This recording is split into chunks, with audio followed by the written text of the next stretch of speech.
Hello ചങ്ങായിസ്, നമുക്കൊരു അടിപൊളിയായിട്ട് ഒരു 4 മണി പലഹാരത്തിൻ്റെ റെസിപ്പി നോക്കിയാലോ. അവിലും റവയും വെച്ച് നമുക്ക് ഈസി ആയിട്ട് ഉണ്ടാക്കാൻ പറ്റുന്ന ഒരു അടിപൊളി റെസിപ്പിയാണ് കേട്ടോ. നല്ല സൂപ്പർ ടേസ്റ്റാണ് കഴിക്കാനായിട്ടും. അപ്പോൾ നമുക്ക് വീഡിയോയിലേക്ക് പോകാം. വീഡിയോയിലേക്ക് പോകുന്നതിന് മുമ്പായിട്ട് ആദ്യമായിട്ടാണ് ചാനൽ കാണുന്നത് ലൈക്ക് ചെയ്യാനും സബ്സ്ക്രൈബ് ചെയ്യാനും അടുത്തുള്ള ബെല്ലൈക്കൻ മറക്കാണ്ട് ക്ലിക്ക് ചെയ്യാം കേട്ടോ.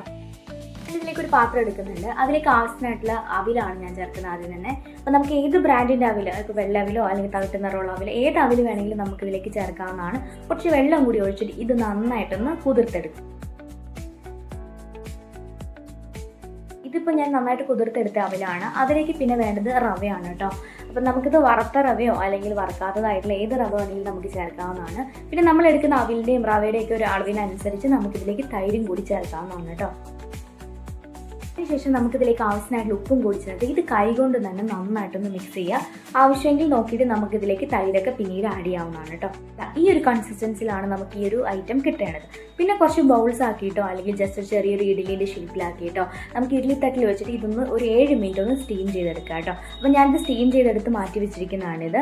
ഇനി ഒരു കടായിലേക്ക് കുറച്ച് വെളിച്ചെണ്ണ ഒഴിച്ചതിന് ശേഷം കുറച്ച് കടുക്, അതുപോലെ തന്നെ ചെറിയ ജീരകം പൊട്ടിക്കുക, അതുപോലെ തന്നെ കുറച്ച് കറിവേപ്പിലയും അതുപോലെ 2 പച്ചമുളകൊന്ന് കീറിയതും കൂടി അതിലേക്ക് ചേർക്കുന്നതാണ്. ഇത് നന്നായിട്ടൊന്ന് മിക്സ് ചെയ്തെടുക്കുക.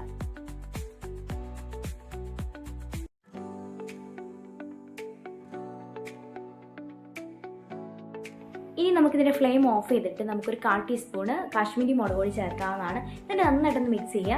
എന്നിട്ട് നമുക്കിതാ നമ്മൾ സ്റ്റീം ചെയ്ത് വെച്ചിരിക്കുന്ന ഐറ്റം കൂടി ഇതിലേക്ക് ചേർത്തിട്ട് അതിലെ മസാലകളെല്ലാം ഇതുപോലെ മിക്സ് ചെയ്തതിന് ശേഷം ആവശ്യമെങ്കിൽ നോക്കിയിട്ട് ഉപ്പ് ചേർക്കാവുന്നതാണ്. ഒരു ലാസ്റ്റായിട്ട് 1 ടീസ്പൂൺ ടൊമാറ്റോ സോസും കൂടി ആഡ് ചെയ്ത് കഴിഞ്ഞാൽ നമ്മുടെ അടിപൊളി 4 മണി പലഹാരം തയ്യാറാണ് കേട്ടോ.